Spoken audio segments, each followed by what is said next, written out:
6개월 뒤 한국의 엑스비트 털린다. 북한 해커가 국정원에 알린 충격 정보. 북한 해커 출신이 밝히는 2조 원 바이비트 해킹의 전말. 2025년 현재 한반도의 디지털 전장은 핵무기나 미사일보다 더 치열하고 은밀한 전쟁이 벌어지고 있습니다. 보이지 않는 적이 대한민국의 경제와 안보, 나아가 국민 개개인의 삶을 뿌리째 위협하고 있습니다. 그들은 북한 정찰 총국 소속의 엘리트 해커 부대, 전 세계적으로 악명을 떨치고 있는 라자루스입니다. 이들은 하루에도 수백만 번의 자동화된 사이버 공격과 정교한 인적, 해킹을 감행하며 우리의 금융망, 에너지망, 국가기관망을 마비시키려 합니다. 그들의 목표는 명확합니다. 외화벌이를 통해 독재 정권의 핵개발 자금을 마련하고 체제 유지를 위한 혼란을 야기하는 것입니다. 하지만 그들보다 한 수 위이며 그들의 약점과 전략을 누구보다 잘 아는 이들이 있습니다. 바로 그들 사이버 부대의 최정예 요원이었으나 인간의 존엄과 자유를 찾아 목숨을 걸고 탈북한 그림자 전사들입니다. 이것은 그들 중 한 명, 북한의 사이버 전략가였던 김진혁의 생사를 건 탈출과 대한민국을 지키기 위한 고독하고 치열한 사투를 기록한 이야기입니다. 이 이야기는 자유와 양심을 선택한 한 개인의 처절한 고백이자 보이지 않는 곳에서 대한민국을 수호하는 영웅들의 헌신에 대한 기록입니다. 평양 금수상 궁전 뒤편의 비밀 기지는 철저한 통제와 세뇌의 현장이다. 2010년 3월 평양 금수상 궁전에서 북쪽으로 2km 떨어진 곳, 겉으로 보기엔 평범한 7층짜리 주상복합 건물이었지만 이 건물의 지하 5층 깊이에는 대한민국 국민들이 상상조차 할 수 없는 핵 방호 시설에 준하는 초연대식 기밀 시설이 숨겨져 있었습니다. 바로 북한 정찰총국 산하 121국 국제사회에서는 라자루스 해킹 부대로 알려진 조직의 본부였습니다. 지하 깊숙한 곳에 건물 내부에는 수백 대의 최고사양 컴퓨터 서버와 워크스테이션이 24시간 내내 굉음을 내며 작동하고 있었습니다.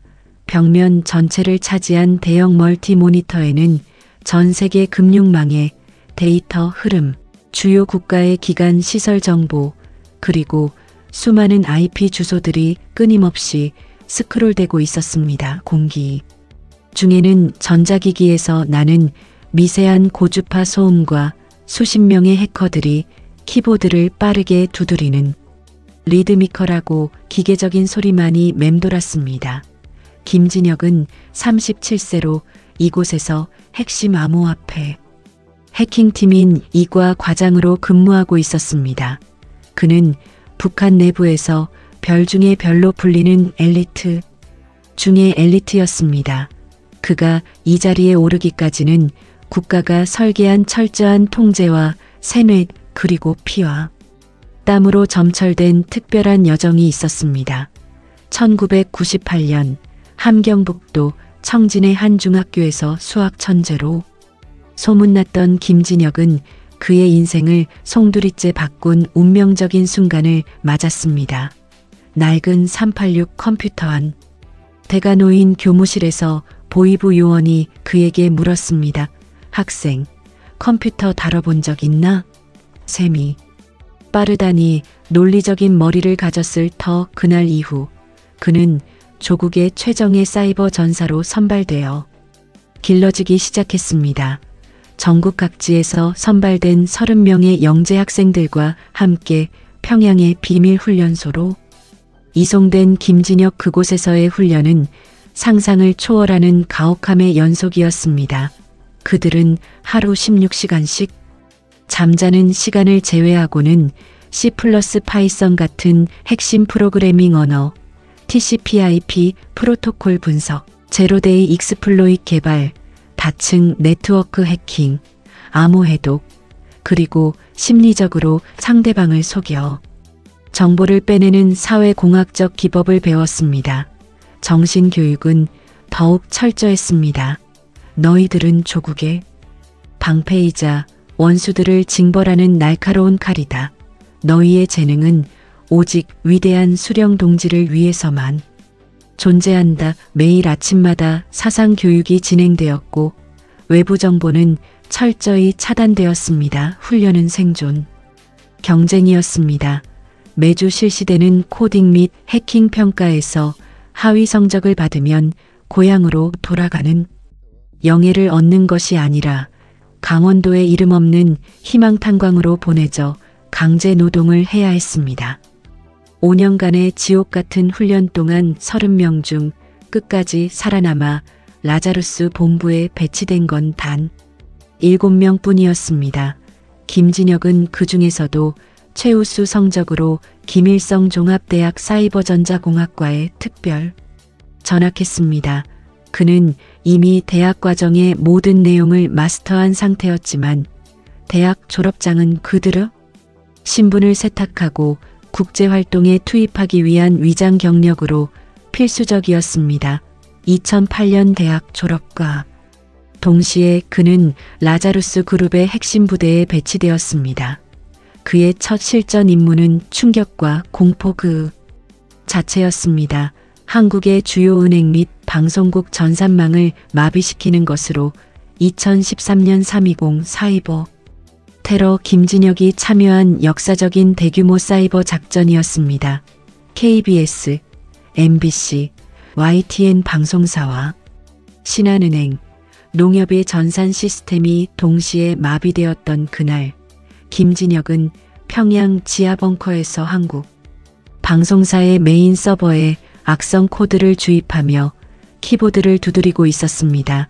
작전 성공 후 그는 공화국 영웅 훈장과 함께 평양 중심가에 위치한 호화 아파트를 하사받았지만 그가 본 한국 뉴스 영상에서 당황해하고 불안해하는 수많은 시민들의 얼굴이 오랫동안 그의 뇌리를 떠나지 않았습니다. 그는 조국의 영웅이었지만 동시에 수많은 사람들에게 피해를 입힌 범죄자라는 양심의 가책이 처음으로 싹트기 시작했습니다. 2017년 7월 김진혁은 라자루스 그룹의 새로운 외화벌이 프로젝트인 암호화폐 침투 작전의 핵심 임무를 수행하기 위해 평양을 떠났습니다. 그의 목적지는 싱가포르였습니다. 그에게 내려진 명령은 싱가포르에 촉망받는 IT 기업 테크글로벌 솔루션즈에 위장 취업하라는 것이었습니다.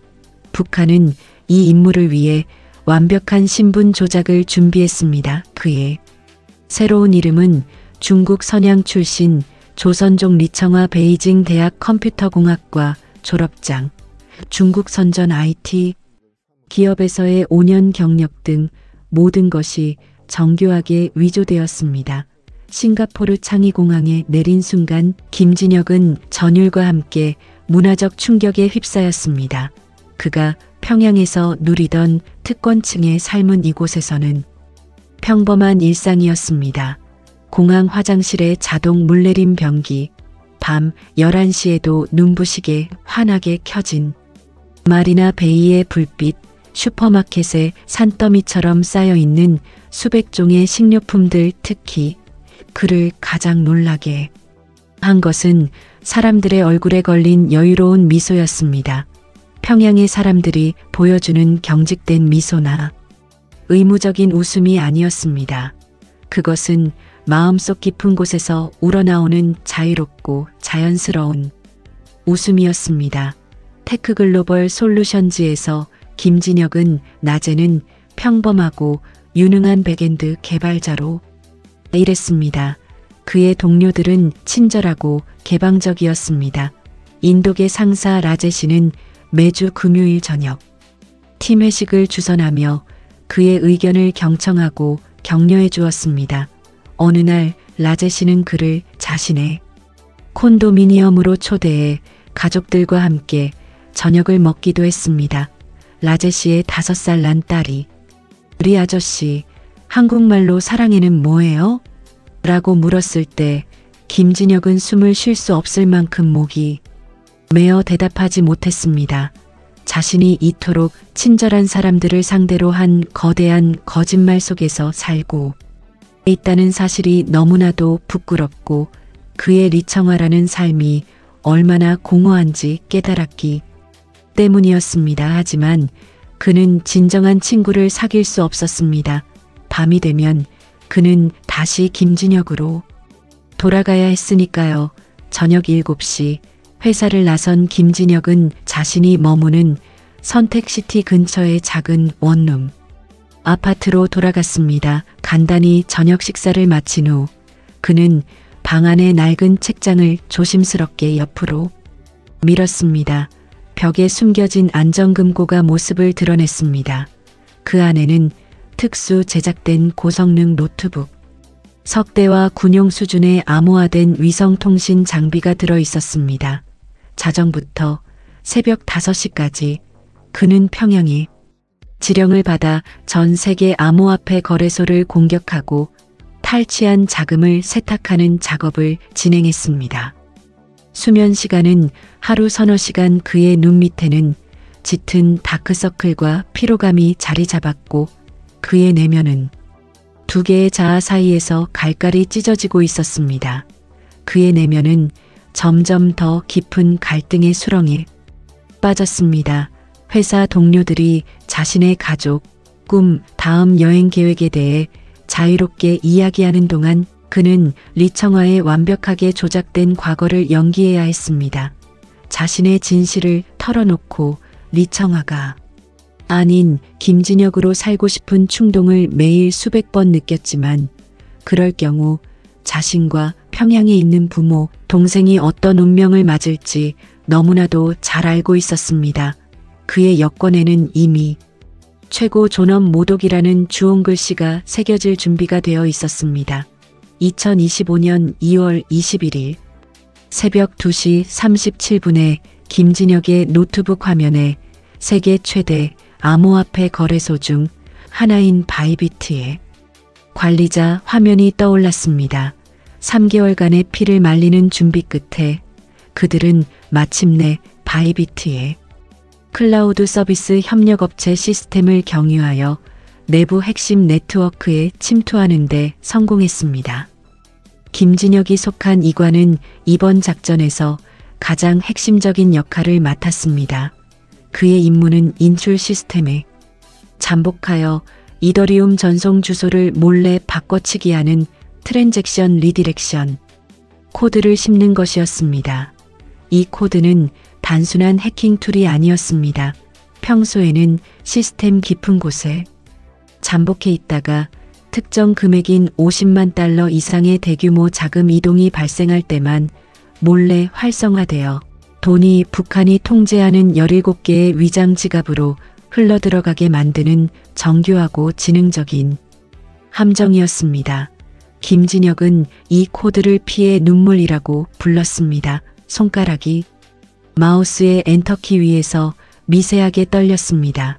목표 금액은 40만 1000개의 이더리움, 당시 시세로 환산하면 15억 달러, 하나로 약 2조 1800억 원이라는 천문학적인 금액이었습니다. 대한민국 1년 국방 예산의 상당 부분을 차지하는 규모였습니다. 엔터키를 누르는 순간 화면에 승인이라는 녹색 메시지가 떠올랐습니다. 성공이었습니다. 평양의 지하 벙커에서 실시간으로 작전을 지휘하던 상부에서는 공화국의 위대한 승리, 김정은 장군님 만세 라는 축하 메시지가 김진혁의 암호화 통신 채널로 쏟아져 들어왔습니다. 그는 엄청난 성공을 거두었지만 그의 표정은 경직되어 있었습니다. 그는 해킹 직후 암호화된 채널을 통해 바이비트 CEO 벤 저우의 긴급 온라인 기자회견을 실시간으로 지켜봤습니다. 고객 여러분의 자금은 안전합니다.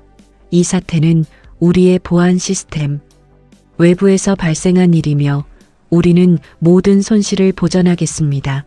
벤 저우의 얼굴은 수많은 플래시, 세례 아래 눈물로 글썽이었지만 그는 전 세계 고객을 안심시키기 위해 필사적으로 애쓰고 있었습니다.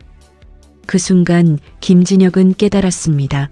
자신이 훔친 돈은 결국 김정은 독재 정권의 핵무기 개발 자금이 되겠지만 그 피해자는 서방의 제국주의자가 아니라 전 세계 평범한 투자자들과 자신의 명성과 신뢰를 걸고 고객의 자산을 지키려는 한 젊은 CEO라는 것을 그의 손은 순식간에 차가워졌고 그는 자신의 몸이 씻을 수 없는 죄악으로 더러워지는 것을 느꼈습니다. 이것은 조국을 위한 전쟁이 아니라 범죄였습니다. 더 충격적인 것은 해킹 성공 직후 팀 내부에서 벌어진 공로 가로채기였습니다. 김진혁의 직속상관인 리 부국장은 평양 본부에 보고할 때 모든 공을 자기 것으로 돌렸습니다. 이번 작전은 나의 창조적인 기획과 지휘 아래 성공했다. 김진혁 동지는 단지 내가 지시한 보조 코드를 작성하는 역할을 했을 뿐이다.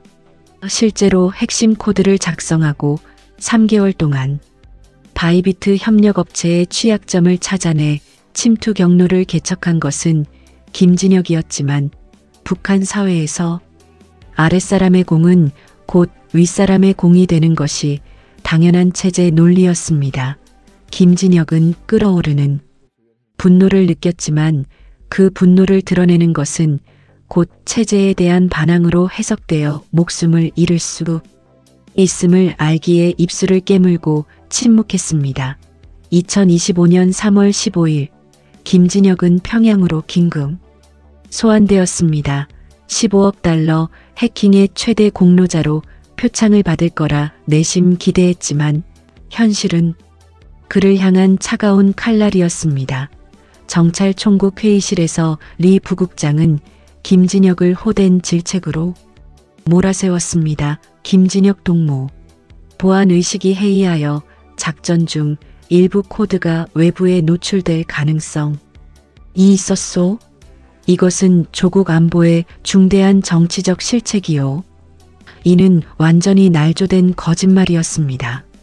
리 부국장은 김진혁의 공을 가로챈 후 그가 감히 불만을 품지 못하도록 짓밟아 입을 다물게 하기 위한 수단으로 보안 위반이라는 가장 무서운 누명을 씌운 것이었습니다. 며칠간의 가혹한 조사 결과 김진혁은 사상 재교육이 시급하다는 판정을 받았습니다. 징계 내용은 가혹했습니다. 싱가포르에서의 자유로운 이중생활은 영원히 끝났습니다.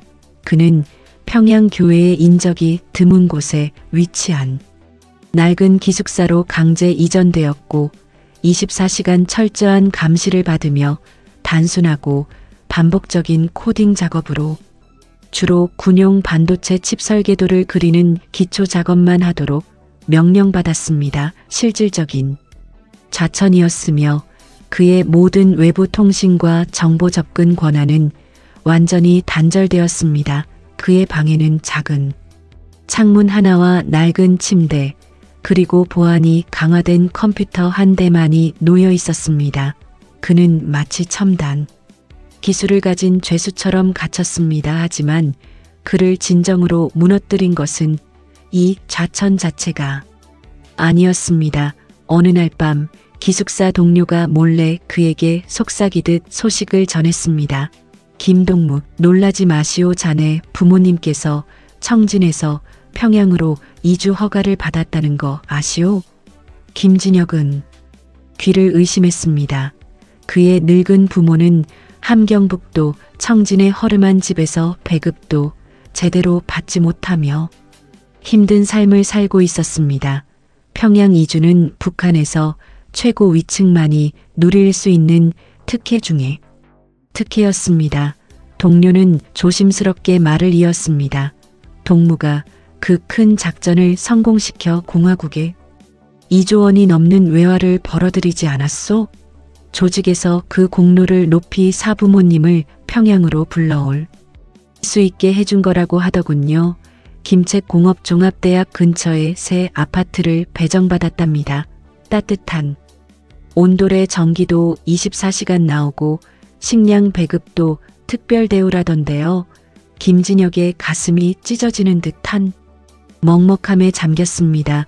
자신이 좌천당하고 배신당했지만 그가 이룬 성과 덕분에 늙은 부모님은 드디어 따뜻한 집에서 제대로 된 배급을 받으며 살 수 있게 된 것입니다. 그날 밤 김진혁은 잠을 이룰 수 없었습니다. 싱가포르에서 본 자유로운 세상이 너무나 그리웠습니다. 탈북하고 싶었습니다. 하지만 자신이 탈북을 시도하는 순간 부모님은 어떻게 될까요? 반역자의 가족이라는 낙인과 함께 정치범 수용소로 끌려가 죽을 것이 명백했습니다. 그는 깨달았습니다. 부모님께 내려진 평양 이주라는 포상은 자신을 향한 보상이 아니라 자신을 영원히 체제에 묶어두고 통제하기 위한 완벽한 인질이었다는 것을 겉으로는 따뜻한 보금자리지만 실제로는 자신을 가두는 유리 감옥이었습니다. 이 딜레마는 그를 고통스러운 내면의 지옥으로 몰아넣었습니다. 2025년 5월 3일 김진혁의 삶을 완전히 바꿔놓은 더 이상 돌이킬 수 없는 결정적인 사건이 발생했습니다. 그의 가장 절친한 동료이자 라자루스 그룹에서 함께 코드를 짠 박민철이 반역죄로 처형되었다는 소식이었습니다. 박민철은 김진혁보다 2살 어렸지만 해킹 실력은 김진혁조차 인정할 만큼 뛰어났습니다. 둘은 훈련소 시절부터 생사고락을 함께한 전우이자 형제 같은 사이였습니다. 박민철은 휴식 시간에 김진혁의 초상을 연필로 섬세하게 그려주기도 했던 마음이 따뜻한 동료였습니다. 박민철의 공식 제목은 반동사상 유포 및 최고 존엄 비방이었습니다. 구체적으로 어떤 행위로 처형되었는지에 대한 언급은 철저히 통제되었습니다. 하지만 김진혁은 진실을 너무나 잘 알고 있었습니다. 한 달 전 좌천되어 고립되기 직전 박민철은 술에 취해 떨리는 목소리로 그에게 고백했습니다. 형님, 우리가 지금 대체 뭘 하고 있는 겁니까? 죄 없는 전 세계 사람들의 돈을 훔쳐서 수령님의 핵무기나 만들고 이게 정말 조국을 위한 일입니까? 우리는 해커가 아니라 그냥 강도입니다. 형님, 김진혁은 당시 박민철을 필사적으로 말렸습니다. 정신 차려, 민철아, 그런 말 함부로 하면 우리 둘 다 죽어. 침묵해. 하지만 누군가 그들의 비밀스러운 대화를 보이부에 밀고 했던 것입니다. 박민철은 체포된 지 일주일 만에 비밀 재판도 없이 공개 총살이라는 극단적인 방법으로 처형되었습니다. 이 소식은 김진혁에게 엄청난 공포와 동시에 분노를 안겨주었습니다. 그날 밤 보이부의 고위급 요원이 기숙사로 직접 김진혁을 찾아왔습니다. 그의 방문은 방 안에 공기를 얼어붙게 만들었습니다.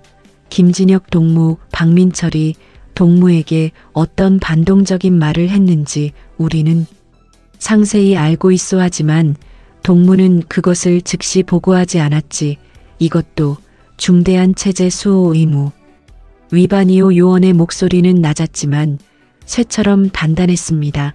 김진혁의 등골에 식은 땀이 폭포수처럼 흘러내렸습니다. 요원은 천천히 말을 이었습니다. 하지만 동무는 조국에 15억 달러라는 큰 공을 세웠고 앞으로도 더 큰 외화벌이에 기여해야 할 인재요. 그러니 이번 일은 최고 경고로 끝내겠소. 대신 다시 한 번만이라도 의심스러운 행동을 하면 동무뿐 아니라 평양에 있는 부모님과 동생도 가만두지 않을 것이요. 그들이 배정받은 새 아파트는 언제든 다른 사람에게 돌아갈 수 있다는 것을 명심하시오. 그 순간 김진혁은 모든 것을 명확하게 깨달았습니다. 자신과 부모님은 이미 독재 정권의 완벽한 인질이었습니다. 부모님의 평양 이주는 족쇄였고 박민철의 처형은 자신에게 주어진 마지막이자 가장 잔혹한 경고였습니다. 더 이상 희망도 자유도 없었습니다. 그날 밤 김진혁은 베개에 얼굴을 묻고 소리 없는 울음을 토해냈습니다. 박민철의 환영이 나타나 그를 원망하는 듯했습니다. 형님은 왜 침묵했습니까? 그 눈물을 닦으며 김진혁은 떨리는 손으로 결심했습니다. 더 이상 이 지옥에서 살 수 없다. 탈북하겠다. 그리고 어떻게든 부모님을 안전하게 이 지옥에서 빼낼 방법을 반드시 찾겠다고 다짐했습니다. 그것이 비록 죽음을 불사해야 하는 험난한 길이라도 말입니다. 그는 이 결심을 위해 남은 족쇄와 같은 컴퓨터 지식과 기술을 사용할 준비를 했습니다. 2025년 6월 10일 절망 속에 빠져있던 김진혁에게 예상치 못한 어쩌면 마지막 기회가 찾아왔습니다. 북한 정찰 총국이 싱가포르에 설립될 신규 암호화폐 거래소 아시아원의 보안 시스템을 사전 조사하고 해킹 가능성을 타진하라는 극비 명령을 그에게 내린 것입니다. 7일간의 짧은 출장이었습니다. 좌천된 그에게 이런 중요한 임무가 맡겨진 것은 이례적이었고 이는 자신을 시험하거나 감시하기 위한 함정일 수 있다는 불안감이 김진혁을 짓눌렀습니다. 하지만 그는 이 기회를 놓칠 수 없었습니다. 싱가포르에 도착한 다음 날 밤 김진혁은 북한의 감시원들을 따돌리기 위한 정교하고 치밀한 작전을 실행했습니다. 그는 공식 팀 회식 자리에서 급성 복통을 핑계로 화장실로 향했습니다. 그는 화장실에 미리 준비해둔 가짜 스마트폰을 변기에 넣고 물을 내려버리는 신용을 했습니다. 자신의 통신 기기가 파괴되었다고 보고합니다. 그 후 그는 호텔 지하 주차장을 통해 빠져나와 마리나베이 샌즈 호텔 3층 관광객으로 붐비는 야외 카페로 향했습니다. 그곳에서 그는 예전 싱가포르 근무 시절 가상화폐 세탁을 위해 우연히 접선했던 중국계 브로커에게 전화를 걸었습니다. 그는 당시 브로커가 건넨 명함 뒷면에 적힌 공중전화 번호를 기억하고 있었습니다. 저 리청아입니다. 제가 아주 어려운 상황에 처했습니다. 전에 말씀하셨던 도움 지금 주실 수 있습니까? 우리 만나야 합니다. 놀랍게도 브로커는 목소리를 듣자마자 그를 알아챘습니다. 30분 후 센토사섬 비치 스테이션 3번 출구로 혼자 오시오. 뒤에 그림자가 없는지 확인하시오. 센토사섬의 한적한 해변에서 김진혁은 브로커를 만났습니다. 브로커는 그를 한적한 야외 테이블로 안내하며 단도직입적으로 물었습니다. 당신의 정체는 리청아가 아니라 북한 정찰 총국의 김진혁 동무라는 것을 알고 있습니다. 망명을 원하십니까? 김진혁은 잠시의 망설임도 없이 고개를 끄덕였습니다. 브로커는 명함을 뒤집어 보여주었습니다. 명함 뒷면에는 NIS라는 약자와 함께 태극 문양이 인쇄되어 있었습니다. 저는 한국 국가정보원과 연결되어 있습니다. 당신 같은 고위급 탈북자를 돕는 일을 하죠. 하지만 조건이 있습니다. 당신이 가진 모든 정보를 완전히 솔직하게 제공해야 합니다. 그리고 한국의 사이버 안보를 위해 일해야 합니다. 이틀 후 김진혁은 싱가포르 외곽의 한 안전가옥에서 한국 국가정보원 요원 2명과 직접 대면했습니다. 요원들은 그에게 수십 가지 핵심 질문을 쏟아냈습니다. 라자루스 그룹의 조직 구조, 121국의 주요 인물과 그들의 가족 관계는, 현재 진행 중인 해킹 작전의 타겟과 방법론, 특히 한국 금융기관을 노린 계획은, 북한이 탈취한 암호화폐를 현금화하는 구체적인 경로는, 러시아와 중국의 어떤 페이퍼 컴퍼니를 이용하는가? 김진혁은 8시간 동안 자신이 아는 모든 것을 물 흐르듯 털어놓았습니다. 라자루스 본부의 지하구조, 설계도, 비밀통신에 사용되는 주파수와 암호화 방법, 중국과 러시아에 있는 중계 서버의 실제, 물리적 위치, 심지어 김정은 독재 정권의 핵개발 자금으로 추정되는 암호화폐 지갑주도 몇 개까지도 모두 제공했습니다. 그 자리에는 한국의 주요 암호화폐 거래소 중 하나인 엑스비트의 보안 최고 책임자 CSO도 동석했습니다. 그는 김진혁에게 직접적으로 물었습니다. 엑스비트에 대한 공격 계획이 있습니까? 정확히 어떤 취약점을 노리고 있습니까? 김진혁은 고개를 끄덕이며 가장 중요한 정보를 건넸습니다. 6개월 전부터 엑스비트의 새로운 클라우드 인프라 침투를 시도하고 있습니다. 아직은 막히고 있지만 조만간 타겟형 표적 피싱 메일을 통해 내부 핵심 직원의 접근 권한을 탈취해 돌파구를 찾을 계획입니다.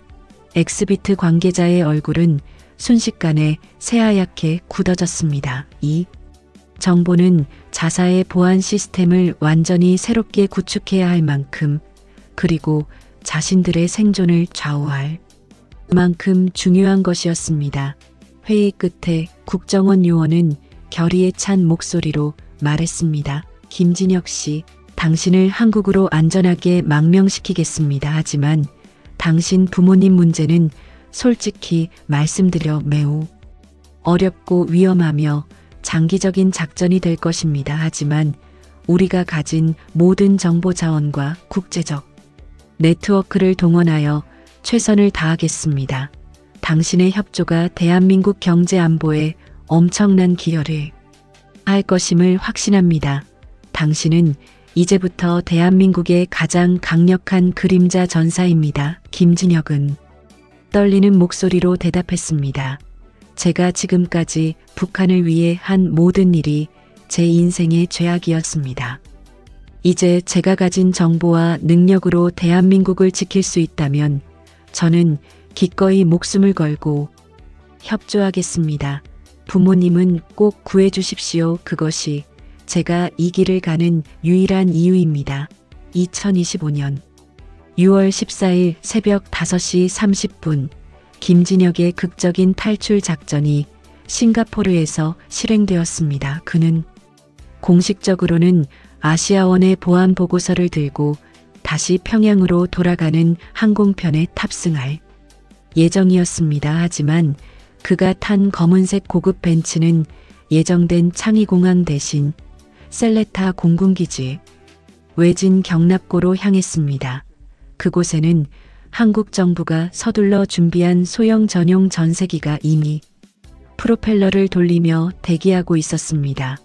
마지막 국정원 요원이 김진혁에게 새 여권을 건넸습니다.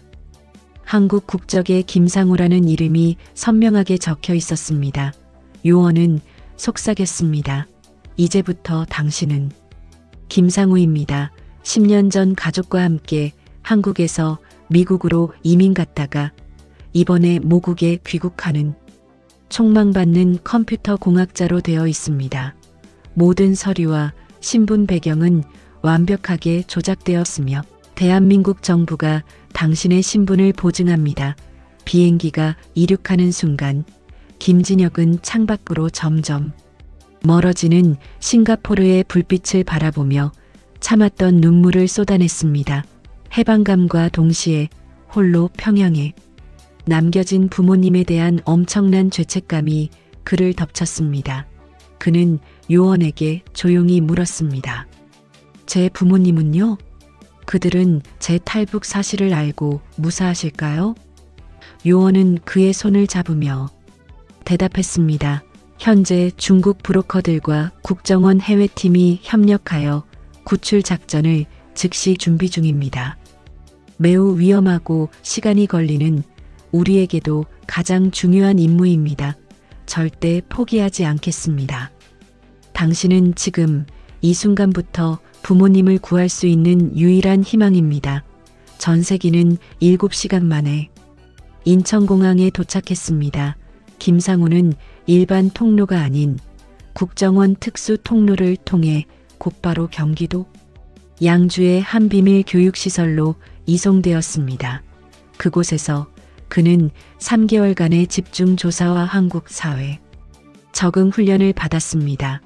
북한에서의 모든 활동, 라자루스 그룹의 운영 방식, 해킹 기법, 인물 정보, 북한 정권의 자금 흐름까지 모든 것이 세세하게 기록되고 분석되었습니다. 동시에 그는 새로운 정체성, 김상우로서 살아가기 위한 고도의 훈련을 받았습니다. 민주주의 사회의 작동 원리, 자유시장 경제에 대한 이해, 한국의 법률 체계와 행정 절차, 그리고 가장 기본적인 일상생활의 용어와 문화까지 머리와 몸에 익혀야 했습니다. 가장 어려웠던 것은 심리적 적응이었습니다. 김상우는 밤마다 악몽에 시달렸습니다. 총살당하기 직전에 박민철이 나타나 그를 원망하는 악몽, 평양에 부모님이 보위부에 끌려가 고문받는 끔찍한 광경. 그는 종종 잠에서 비명을 지르며 깨어났습니다. 전담 심리상담사는 그에게 말했습니다. 김상우 씨, 당신은 가해자가 아니라 피해자이자 생존자입니다. 당신이 한 일에 대한 죄책감을 느끼는 것은 당연하지만 이제 당신이 하려는 일은 수많은 무고한 한국 국민들이 피해자가 되는 것을 막는 고귀하고 숭고한 일입니다. 자신을 용서하는 법을 배워야만 이 싸움을 계속할 수 있습니다. 2025년 9월 김상우는 국정원으로부터 최고의 미션을 부여받았습니다. 대한민국 최대 암호화폐 거래소인 엑스비트와 경쟁사인 빗썸이 최고 보안 기술 고문 CSTA로 위장 취업하는 것이었습니다. 그의 진정한 임무는 북한 해킹 그룹의 공격을 사전에 차단하고 필요한 경우 직접 라자루스를 역공하는 것이었습니다. 그는 한국 최대 암호화폐 거래소들에 보이지 않는 최후의 방패가 된 것입니다. 그의 진정한 정체를 아는 사람은 대통령실을 비롯한 정부 고위층과 해당 거래소 최고 경영진 일부뿐이었습니다. 2025년 10월 17일 오후 11시 23분 김상우가 새롭게 배치된 엑스비트의 보안 관제실에서 긴급 경보음이 요란하게 울려 퍼졌습니다.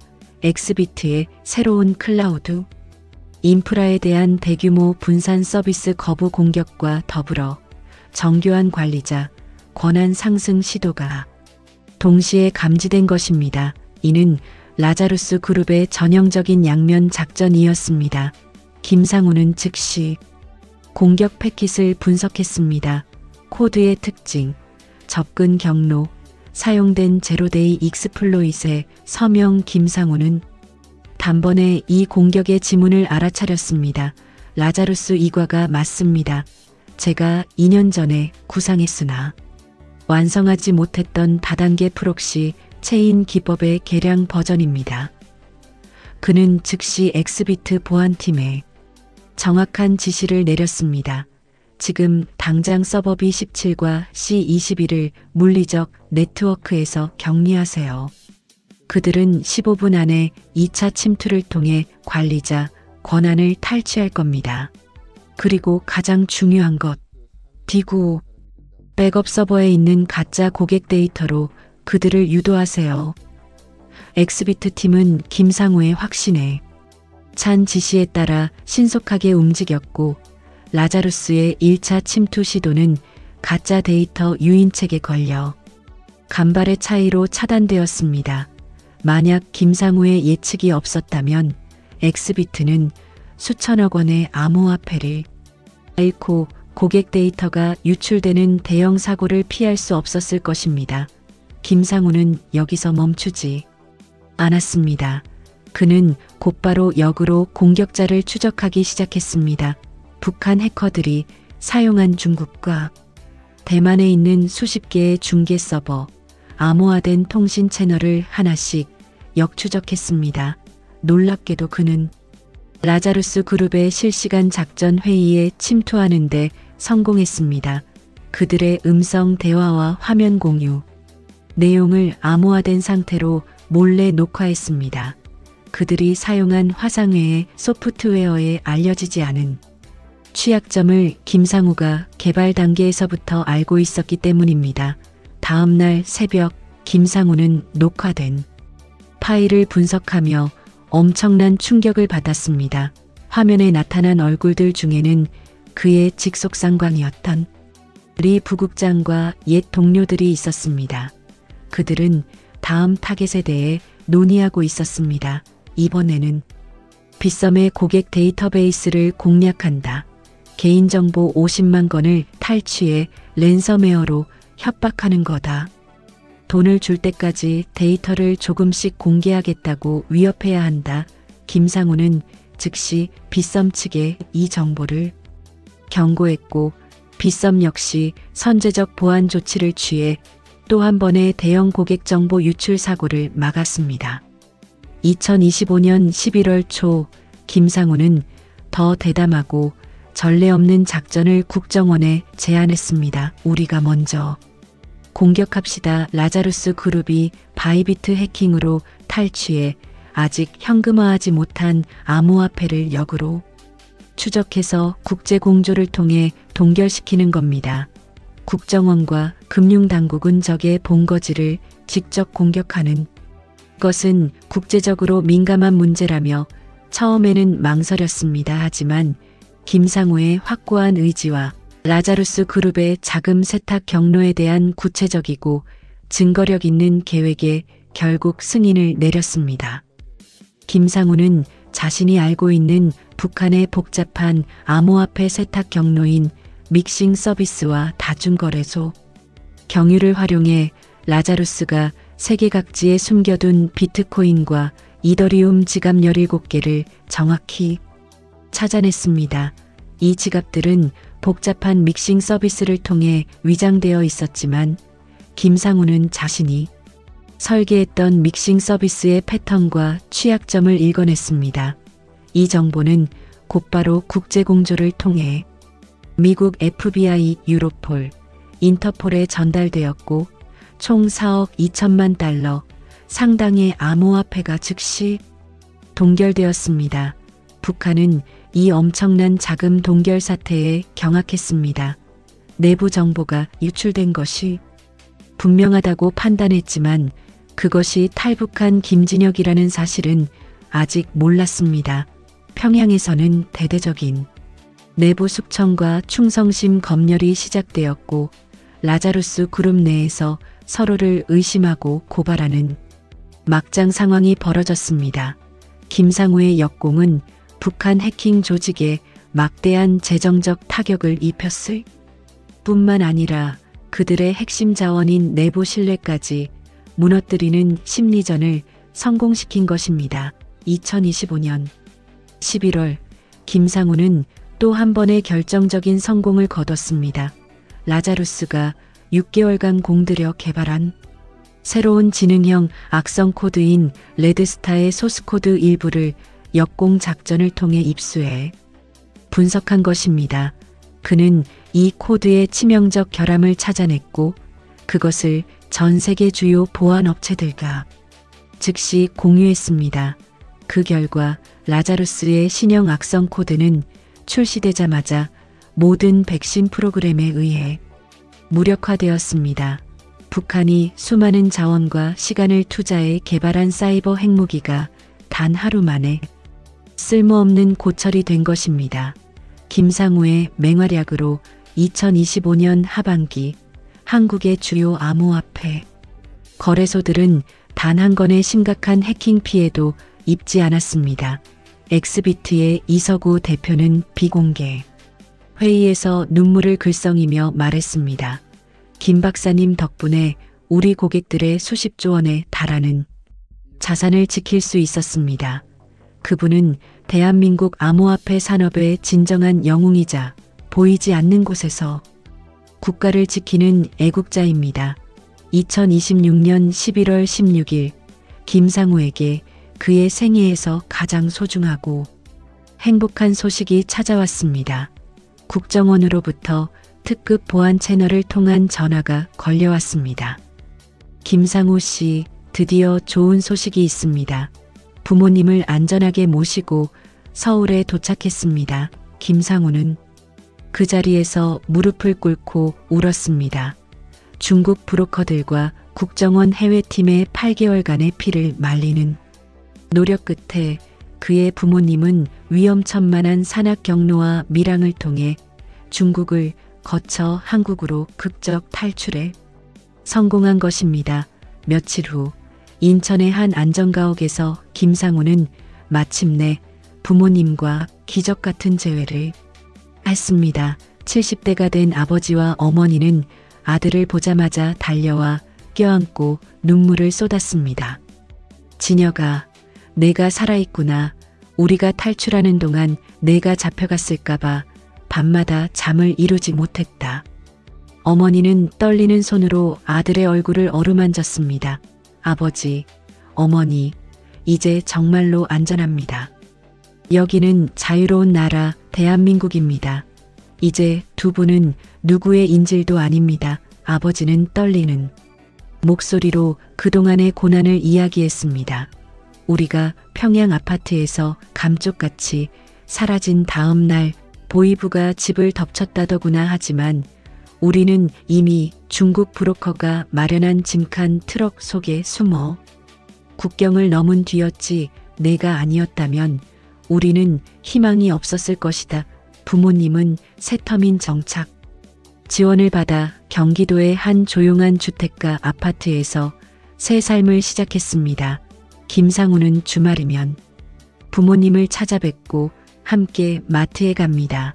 아버지는 수많은 종류의 고기와 생선, 과일이 진열된 마트를 보며 아직도 놀랍니다.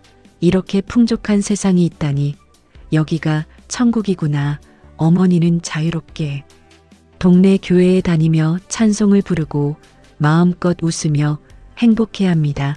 김상우는 부모님이 편안하게 웃는 모습을 보며 자신이 모든 위험을 감수하고 자유를 선택한 것이 옳았다는 확신을 얻습니다.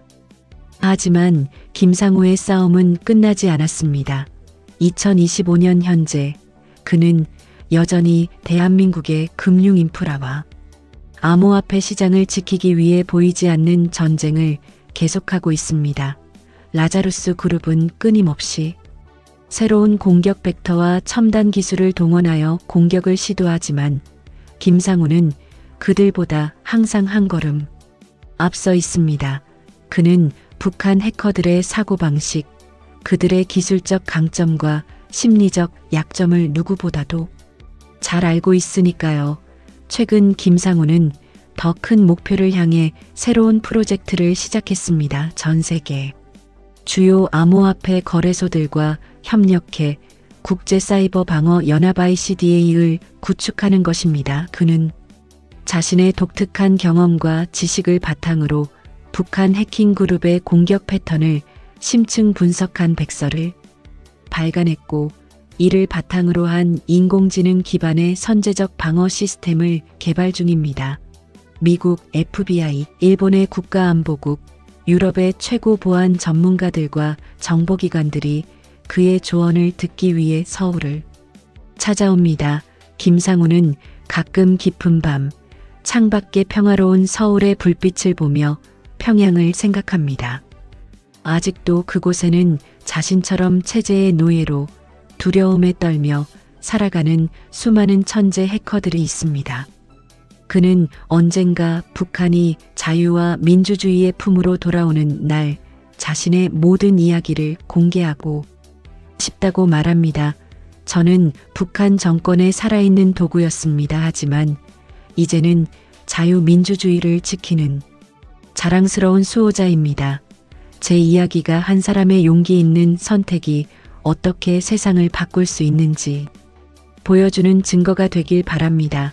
여러분, 지금까지 북한 정찰총국의 엘리트 해커 김진혁에서 대한민국의 최고 보안 전문가 김상우로 거듭난 한 남자의 생사를 건 탈출과 자유를 지키기 위한 치열한 싸움을 들려드렸습니다. 이 이야기는 2013년 삼이형 사이버 테러, 2025년 바이비트 15억 달러, 해킹 사건 등 실제 사건들을 바탕으로 재구성된 것입니다. 이는 가상의 이야기가 아니라 바로 지금 이 순간에도 우리 주변에서 벌어지고 있는 현재 진행형의 현실입니다. 우리가 매일 사용하는 암호화폐 거래소, 인터넷 뱅킹, 신용카드 결제 시스템, 심지어 스마트폰으로 주고받는 메시지까지 사이버 전쟁의 최전선에 서 있습니다. 그리고 그 전쟁터에서 우리의 소중한 자산과 개인정보, 나아가 국가의 안보를 지키기 위해 목숨을 걸고 싸우는 사람들이 있습니다. 김상우 같은 그림자. 전사들 말입니다. 그들의 이름은 공개되지 않습니다. 그들의 얼굴도 알려지지 않습니다. 그들은 영예나 명성을 바라지도 않습니다. 하지만 바로 그들이 있기에 우리는 평화로운 디지털 생활을 영위할 수 있으며 북한 정권의 검은 돈이 우리 경제를 위협하는 것을 막고 있습니다. 북한은 지금 이 순간에도 우리를 노리고 있습니다. 그들의 해킹 기술은 갈수록 인공지능과 머신러닝을 활용하여 더욱 정교해지고 있으며 그들의 표적은 주요 금융기관을 넘어 중소기업, 개인 투자자, 그리고 심지어 병원이나 학교의 데이터까지 확대되고 있습니다. 2024년 한 해 동안 북한은 전 세계에서 12억 달러 이상의 암호화폐를 탈취했습니다. 이 돈은 김정은 독재 정권의 핵무기와 미사일 개발, 그리고 정권 유지를 위한 사치스러운 생활에 사용됩니다. 김상우 같은 용기 있는 탈북 전문가들이 이제 우리 편이 되어 싸우고 있습니다. 그들은 북한 체제의 내부를, 그들의 사고방식과 전략을 누구보다 잘 알고 있습니다. 그들의 귀중한 지식과 경험은 대한민국의 사이버 안보를 위한 엄청난 대체 불가능한 자산입니다. 우리는 이들을 환영하고 지원해야 합니다. 그들이야말로 자유를 선택한 진정한 용기 있는 애국자들입니다. 여러분께 드리고 싶은 말씀이 있습니다. 이 영상이 도움이 되셨다면 꼭 좋아요와 구독, 알림 설정을 부탁드립니다. 이런 중요한 이야기들을 더 많은 분들께 알리는 것이 우리 사회의 경각심을 높이고 궁극적으로 우리 모두를 지키는 가장 강력한 방패가 됩니다. 특히 알람 설정은 정말 중요합니다. 여러분의 소중한 자산을 지키기 위한 생생한 정보, 가족과 친구들에게 꼭 알려야 할 위험 신호들을 제때 받아보시려면 지금 바로 알람 설정을 켜주세요. 그리고 이 영상을 여러분의 가족, 친구, 동료들과 꼭 공유해 주시기 바랍니다. 특히 암호화폐 투자를 하시는 분들, 온라인 뱅킹과 모바일 결제를 활발히 사용하시는 분들, 그리고 작은 사업을 운영하시는 분들에게 이 정보는 더없이 중요합니다. 북한 해커들의 위협은 결코 남의 일이 아닙니다. 바로 우리 모두의 현실적인 문제입니다. 댓글로 여러분의 소중한 생각을 들려주세요. 북한의 사이버 위협에 대해 어떻게 생각하시나요? 우리 정부와 기업이 이들을 막기 위해 더 적극적으로 해야 할 일은 무엇일까요? 여러분 자신은 어떤 보안 수칙을 지키고 계신가요? 여러분의 의견이 정말 궁금합니다. 모든 댓글을 꼼꼼히 읽고 가능한 한 많은 분들께 답변을 드리도록 하겠습니다. 다음 영상에서 북한 해킹 그룹의 최신 공격 기법과 우리가 스스로를 보호할 수 있는 10가지 핵심 전략 그림자 방패 수칙을 더 자세히 알려드리겠습니다. 또한 라자루스 그룹 내부의 엄청난 청년 엘리트들의 실제 생활과 훈련 과정, 그리고 그들이 겪는 심각한 인권 유린, 실태도 생생하게 소개하겠습니다. 믿기 힘들 정도의 충격적인 내용들이니 절대 놓치지 마세요. 우리가 이렇게 평화롭고 자유로운 디지털 생활을 누릴 수 있는 것은 보이지 않는 전선에서 묵묵히 나라를 지키는 분들 덕분입니다. 국가정보원의 요원들, 각 기업의 사이버 보안 전문가들, 그리고 김상우 같은 탈북 협력자들, 이분들의 희생과 헌신에 진심으로 감사드립니다. 여러분도 이 싸움에 동참할 수 있습니다. 어떻게요? 매우 간단합니다. 기본적인 보안 수칙을 지키세요. 의심스러운 이메일이나 문자 메시지의 링크를 함부로 클릭하지 마세요. 정기적으로 비밀번호를 변경하고 2차 인증을 필수로 적용하세요. 암호화폐 거래소와 금융 앱의 보안 공지를 항상 주의 깊게 확인하세요. 그리고 이런 경각심을 주변 사람들과 꼭 공유하세요. 우리 한 사람 한 사람이 경계심을 가질 때 북한 해커들의 공격은 결국 실패할 수밖에 없습니다. 오늘도 김상우는 어딘가의 어두운 방에서 모니터 빛을 보며 키보드를 두드리고 있습니다. 그는 자신의 과거를 떼어내어 자유로운 미래의 안전을 건설하고 있습니다. 그는 이제 혼자가 아닙니다. 우리 모두가 그와 함께합니다. 자유로운 대한민국, 우리 함께 지켜냅시다. 좋아요, 구독, 알림 설정, 그리고 공유. 이 4가지만 기억해 주세요. 여러분의 작은 클릭 하나가 대한민국의 사이버 주권을 지키는 거대한 방패가 됩니다. 다음 영상에서 또 뵙겠습니다. 부디 건강하고 안전하시길 바랍니다. 감사합니다.